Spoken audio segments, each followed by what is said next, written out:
Assalamualaikum warahmatullahi wabarakatuh.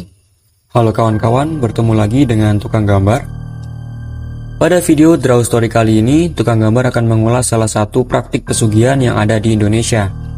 Nama praktik pesugihan ini adalah Perjanjian Kandang Bubrah, atau biasanya disebut dengan Kandang Bubrah saja.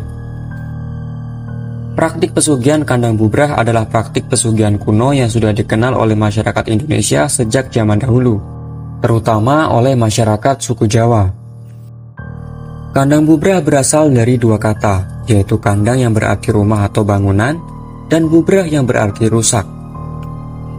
Nama kandang bubrah atau bangunan rusak sendiri berasal dari syarat yang diberikan oleh dukun kepada para penganut atau pengguna ilmu pesugihan ini, di mana selama proses menjalankan praktik pesugihan tersebut, si pengguna pesugihan kandang bubrah akan terus-menerus melakukan renovasi rumah, seolah-olah rumahnya sedang mengalami kerusakan. Namun proses renovasinya ini sangatlah tidak wajar, karena akan dilakukan secara terus-menerus, entah itu setiap hari, seminggu sekali, sebulan sekali, dan seterusnya. Tergantung dengan perjanjian antara pengguna pesugihan dan juga dukun serta jin yang digunakan dalam praktik pesugihan tersebut. Dalam melakukan praktik perjanjian kandang bubrah ini, awalnya para pengguna akan menemui seorang dukun yang dipercaya dapat melakukan perjanjian kandang bubrah ini. Tentunya, tujuannya adalah untuk berkonsultasi dan juga melakukan beberapa ritual yang diperlukan dalam melakukan praktik perjanjian kandang bubrah. Ritualnya bermacam-macam, bisa dilakukan di hutan, di sungai, atau tempat-tempat lain yang sudah ditentukan sebelumnya. Dan setelah itu, barulah praktik pesugihan ini dapat dijalankan. Dengan syarat dasar, penggunanya harus terus melakukan renovasi terhadap rumah tempat tinggalnya. Namun menurut pengakuan beberapa orang yang pernah menggunakan praktik pesugihan kandang bubrah ini, ternyata praktik pesugihan yang satu ini juga memiliki resiko yang sangat berbahaya. Saat seseorang secara resmi menggunakan pesugihan kandang bubrah, maka ia juga harus bersiap dengan resiko akan kehilangan anggota keluarganya satu persatu. Dan biasanya akan diawali dari anggota keluarga yang paling disayangi, entah itu anak, istri, ataupun suami dari pengguna.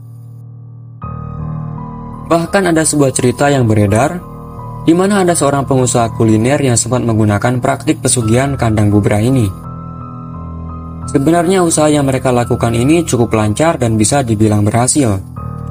Namun entah karena tamak atau kurang bersyukur, mereka masih merasa kurang dengan penghasilan mereka dari usaha kuliner mereka tersebut. Hingga akhirnya mereka melakukan perjanjian kandang bubrah ini melalui perantara seorang dukun.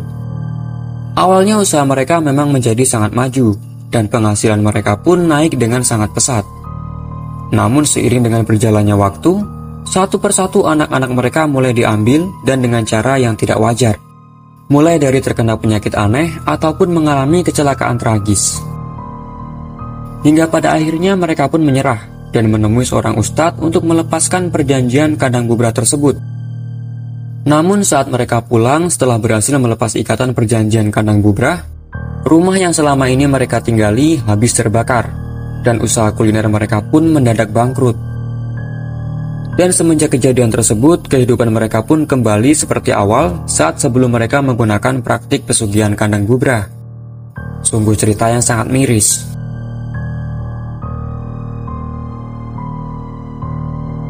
Dalam melakukan setiap usaha atau kegiatan, tentunya memiliki resiko tersendiri, baik itu usaha yang halal maupun haram. Namun tentunya, setiap usaha yang dimulai dengan kebaikan pasti akan memiliki hasil yang baik pula. Begitupun sebaliknya. Semoga kisah tentang pengguna praktik pesugihan kandang bubrah ini dapat menjadi pelajaran bagi kita semua, agar selalu memulai setiap usaha kita dengan kebaikan, agar nantinya juga dapat mendapatkan hasil yang baik pula. Sekian video dari Tukang Gambar. Jika ada kesalahan atau informasi yang kurang tepat, atau mungkin kawan-kawan memiliki versi kisah yang berbeda dari yang Tukang Gambar ceritakan mengenai praktik pesugihan kandang bubrah ini, bisa kawan-kawan tuliskan di kolom komentar. Sekian video kali ini, sampai jumpa di video selanjutnya. Wassalamualaikum warahmatullahi wabarakatuh.